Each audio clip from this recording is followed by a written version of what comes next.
Hey friend, today we're going to be covering miso salmon in Boob's kitchen, so let's get cooking.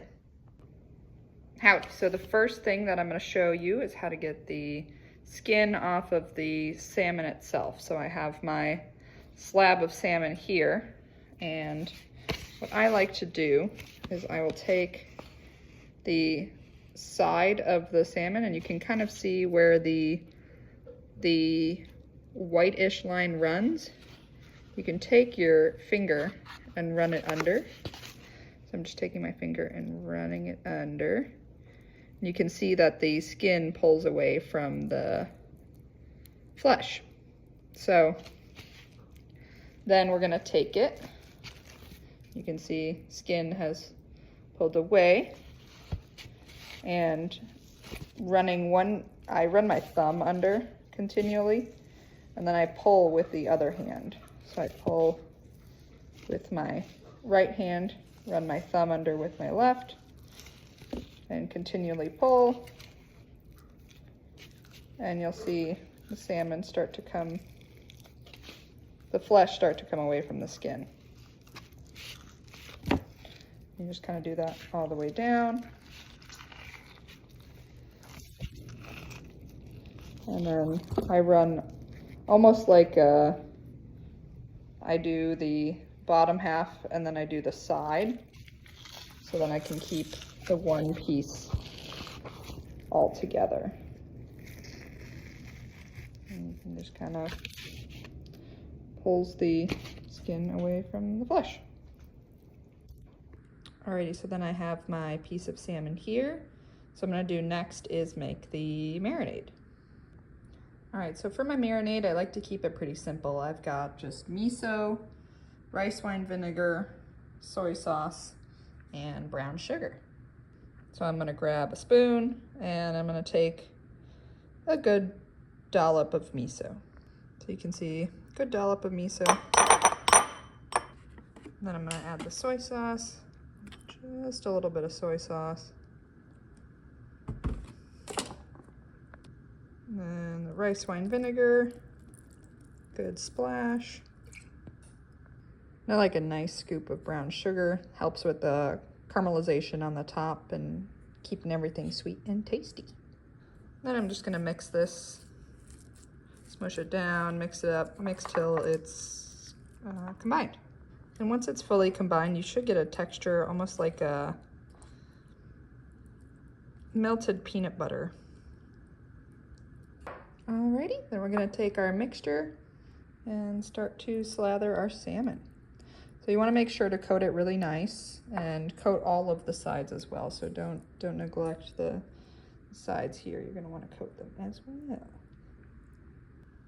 Alrighty, so you can see he's nice and coated throughout. And then you can pop them in the fridge for a little bit, let them rest, and then we'll head to bacon.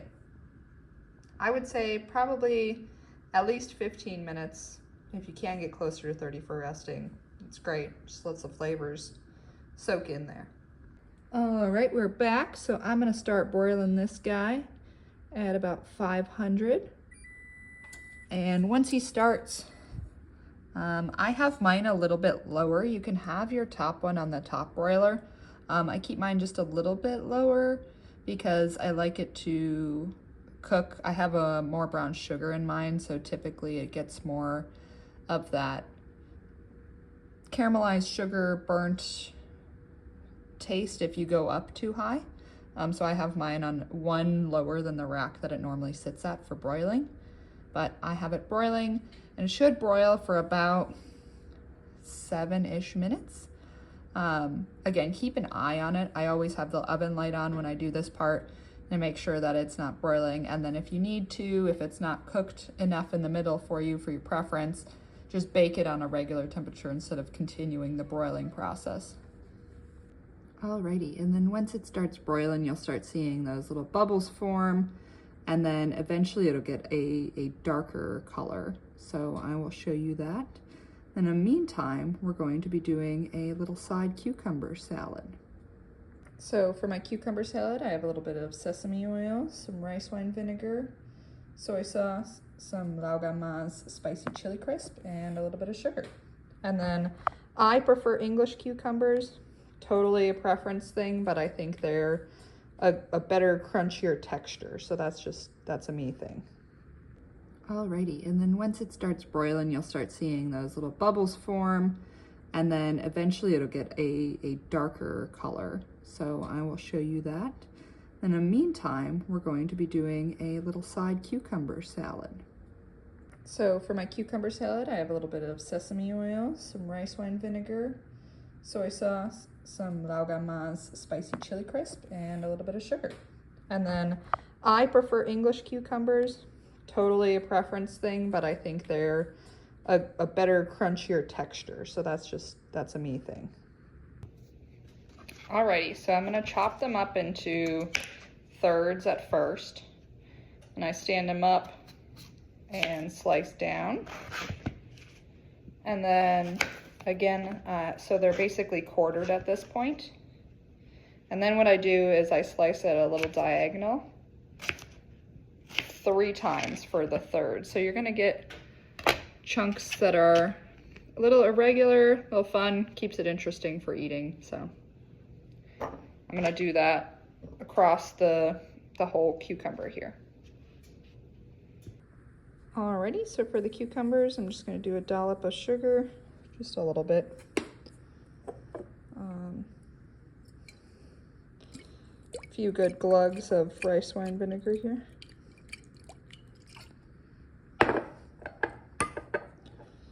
Just a splash of sesame oil.